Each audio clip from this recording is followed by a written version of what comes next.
estamos hablando de un aniversario que transita sus 50 años, pero creo que los que lo vivimos en carne propia siempre hablamos que fue ayer. Es como que el tiempo no hubiese transcurrido. Cuando volvemos a recordar, pasa siempre como una película por nuestra cabeza y están tan intactos los recuerdos que parece ayer. El recuerdo, digamos, de ese día creo que tiene muchos puntos en común con la mayoría de los sobrevivientes. Todos hablan de un calor muy agobiante ese día, y es así.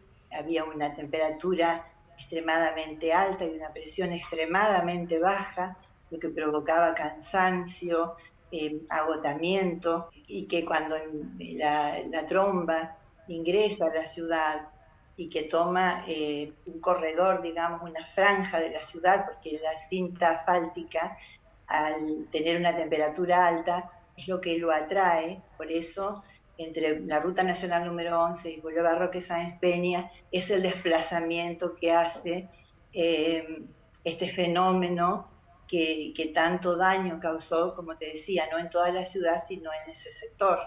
Liliana, usted era prácticamente una adolescente por aquellos años, 17 años tenía, ¿verdad? ¿Cómo lo vivió? ¿Dónde estaba usted? ¿Dónde se encontraba? Ya yo estaba en mi casa estaba mi papá, mi mamá, una de mis hermanas y yo. La casa se derrumbó totalmente, la nuestra y la de mi hermana vecina. 5 familiares míos ese día fueron trasladados a distintos nosocomios de la ciudad de Santa Fe, algunos con heridas realmente considerables. Es el caso de mi hermana que estaba conmigo, Marta, de mi mamá Rosa, y desafortunadamente mi padre a las 6 de la tarde fallece en Santa Fe y ha regresado ese mismo día en un ataúd cerrado. Me imagino que la comunidad de San Justo habrá quedado muy golpeada, sobre todo por estas pérdidas que mencionás, ¿no? Hablamos de 80 vidas que se cobró este tornado, que se considera fue el más intenso de Argentina, pero también de Latinoamérica. Lo que llama la atención a los meteorólogos expertos es que, si bien, por ejemplo, en Estados Unidos, que se registran la mayor cantidad de tornados por año, la cifra que alcanzan a nivel muertos en todo el año es la misma que se registró en San Justo, con una duración de apenas 120 segundos. Eso es lo increíble. Fue catalogado como devastador e increíble, F5 en su categoría, y la velocidad de él, eh, todos consideran que llegó a superar los 500 kilómetros por hora. La que advierte fue mi mamá, y llega corriendo y dice: por favor, levántense, sálvense como pueda, porque viene una tormenta muy fuerte. Ella había visto por la ventana supuestamente que volaban montones de papelitos, como lo vio tantísima otra gente en mi ciudad, pero no eran papelitos. Esos papelitos eran chapas, eran objetos, era todo lo que el tornado venía desprendiendo y volando sobre la ciudad. Bueno, en ese momento, ya caótico, porque fue todo tan rápido, es como que no encontramos dónde refugiarnos. Yo me cruzo en un momento con mi hermana, y cuando quedamos en el dormitorio, el último recuerdo que yo tengo es que el ropero se abre y una de las puertas, como si una mano invisible lo hubiese desprendido, sale arrojada hacia adelante en forma paralela a mí.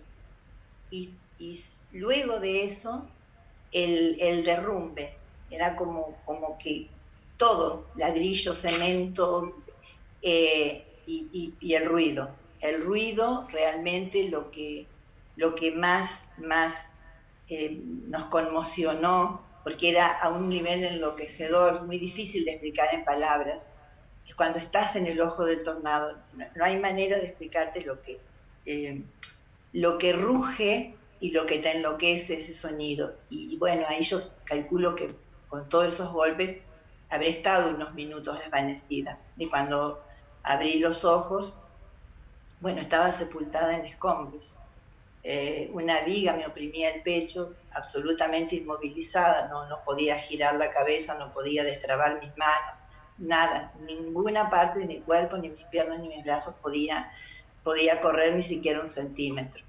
Y la falta de oxígeno y ese peso en el estómago estaban dificultando mucho mi respiración, al punto que yo, cuando llegan los voluntarios a rescatarnos, yo ya no tenía voz.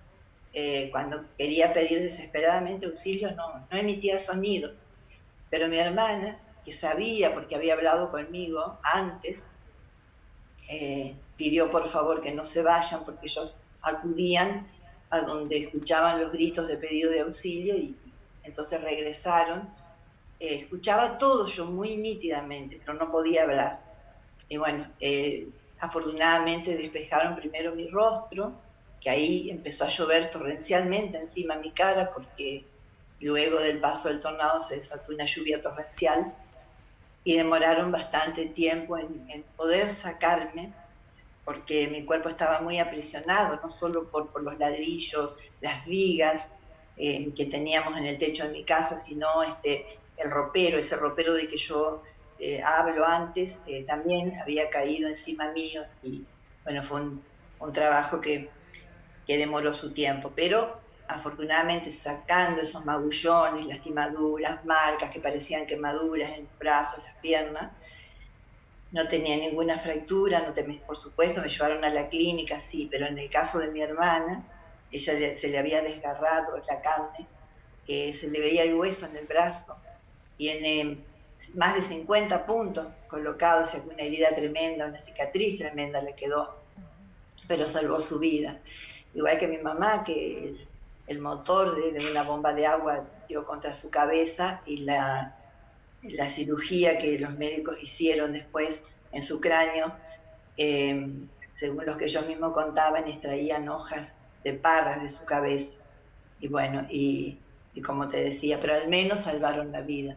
No el caso de mi papá, que lamentablemente no pudo ser. Igual que muchos vecinos, esa manzana donde yo vivía es como si se hubiesen saneado el tornado. Se registró la mayor cantidad de muertos y la mayor destrucción de viviendas. O sea, no quedó ni una sola pared en pie.